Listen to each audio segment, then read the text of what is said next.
नमस्कार दर्शक मित्रों, आप देख रहे हो जय टीवी भारत। आज पूर्व मुख्यमंत्री शंकर सिंह वाघेला जी बापू ने ऋण राहत दल के साथ अडालज कार्यालय में जनसभा आयोजित कर जनता की समस्याओं का समाधान किया।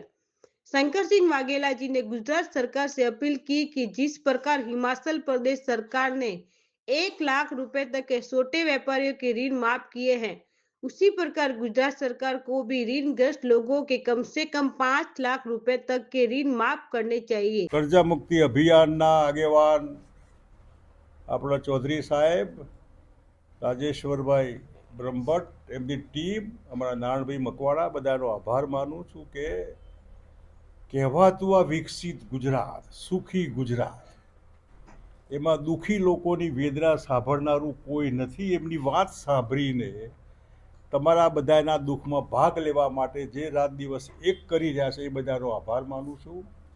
અને મને જે સમાચાર મળ્યા એમાં હિમાચલ સરકારે 1 લાખ રૂપિયાનું દેવું માફ કર્યું છે.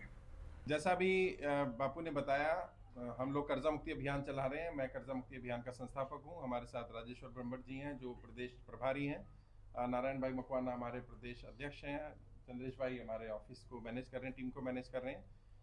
समस्या बहुत गंभीर है और कर्जे कारण लगातार लोग आत्महत्या कर रहे हैं। और हमने पहले भी कार्यक्रम किया रिवर फ्रंट पर, वहाँ भी लोगों को बताया, 20-25 हज़ार से ज़्यादा लोग थे वहाँ पर और अभी भी लगातार लोग आ रहे हैं। आप देख रहे हैं इतने सारे लोग यहाँ मौजूद हैं। और बापू ने जब से अपना प्रमाण पत्र दिया है तब से कम